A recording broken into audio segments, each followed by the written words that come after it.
Hi friends, ഈ ചക്കയൊക്കെ വൃത്തിയാക്കി എടുക്കാനും അത് കറി വെക്കാനൊക്കെ ഒരുപാട് സമയം എടുക്കും ഇല്ലേ?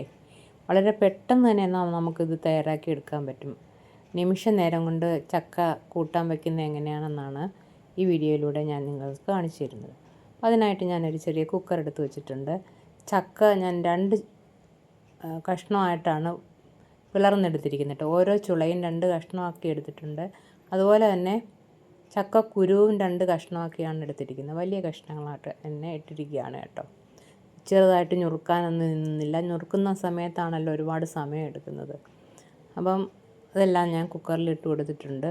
ഇനി കുറച്ച് 1/2 ടീസ്പൂൺ മഞ്ഞൾപ്പൊടിയും കുറച്ച് ഉപ്പും ചക്ക വേകാൻ ആവശ്യമായിട്ടുള്ള വെള്ളവും കൂടെ ഒരു അര ഭാഗത്തിൽ താഴെയാണ് വെള്ളം ഒഴിച്ചത് കേട്ടോ. കുറച്ച് വെള്ളം ഒഴിച്ചിട്ടുള്ളൂ.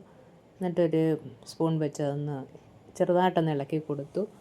എന്നിട്ട് കുക്കറൊന്ന് അടച്ചു വെച്ച് ഒരു 3 വിസിലടിക്കാം കേട്ടോ. 3 വിസിലാവുമ്പോഴേക്കും ചക്ക നന്നായിട്ട് വെന്ത് കിട്ടും.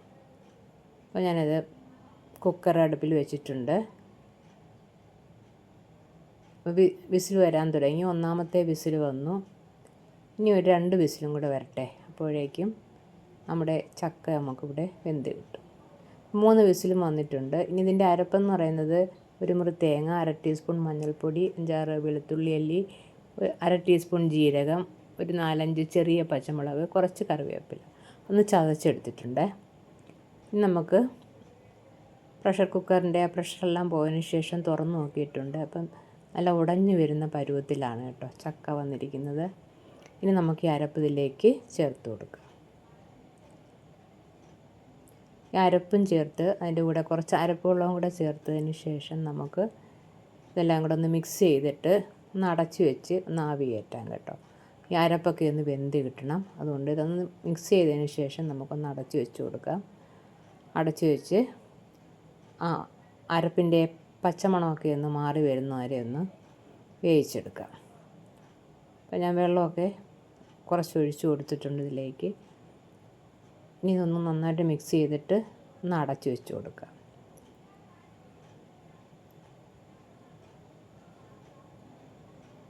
എല്ലാ ഭാഗത്തും അരപ്പ് പിടിക്കണമല്ലോ. അപ്പോൾ അതുകൊണ്ട് നന്നായിട്ടൊന്ന് ഇളക്കി കൊടുക്കണം കേട്ടോ. അടിഭാഗം എല്ലാം നന്നായിട്ടൊന്ന് ഇളക്കി യോജിപ്പിച്ചതിന് ശേഷം നമുക്ക് അടപ്പ് കൊണ്ട് ഒന്ന് വെറുതെ ഒന്ന് അടച്ചു വെച്ച് കൊടുത്താൽ മതി. വെയിറ്റൊന്നും ഇടണ്ട കേട്ടോ. വെറുതെ ആ വെയിറ്റൊക്കെ ഊരി മാറ്റിയതിന് ശേഷം അടപ്പ് കൊണ്ടൊന്ന് മൂടി വെച്ച് ഒരു 3-4 മിനിറ്റ് ഒന്ന് വേവിച്ച് കഴിഞ്ഞാലുണ്ടല്ലോ നല്ല പരുവത്തിന് നമുക്ക് കിട്ടും. അപ്പോൾ അധികം സമയമൊന്നും വേണ്ട. വളരെ പെട്ടെന്ന് തന്നെ നമുക്കിത് തയ്യാറാക്കിയെടുക്കാം. ഞാനിതൊന്ന് അടച്ചു വെച്ച് കൊടുത്തു. അതിനുശേഷം വീണ്ടും ഒന്നും കൂടെ ഒന്ന് മിക്സ് ചെയ്തെടുത്തിട്ടുണ്ട്. ഇത്രയേ ഉള്ളൂ. അപ്പോൾ നമ്മുടെ ചക്ക കൂട്ടാൻ ഇവിടെ റെഡി ആയിട്ടുണ്ട്. ഇനി നമുക്കിതിലേക്ക് കുറച്ച് താളിപ്പാണ് ഒഴിച്ചു കൊടുക്കേണ്ടത്. കുറച്ച് താളിച്ചും കൂടെ ഒഴിച്ചു കൊടുത്താലുണ്ടല്ലോ അതിൻ്റെ ടേസ്റ്റ് അങ്ങ് ഇരട്ടിക്കും. അപ്പോൾ ഇതിലേക്ക് ഞാൻ കുറച്ച് കടുകും കറിവേപ്പിലയും ഉണക്കമുളകും എല്ലാം കൂടെ താളിച്ച് ഒഴിച്ചു കൊടുത്തിട്ടുണ്ട്. അപ്പം ഇന്നത്തെ എൻ്റെ ഈ ചക്ക കൂട്ടാൻ നിങ്ങൾക്ക് എല്ലാവർക്കും ഇഷ്ടമായെന്ന് വിചാരിക്കുന്നു. ഇഷ്ടപ്പെട്ടെങ്കിൽ ലൈക്ക് ചെയ്യുക, ഷെയർ ചെയ്യുക, കമൻറ്റ് ചെയ്യുക, ചാനൽ സബ്സ്ക്രൈബ് ചെയ്യുക. അതോടൊപ്പം തന്നെ ഹൈപ്പ് കൂടി ചെയ്യുക. Okay, thank you.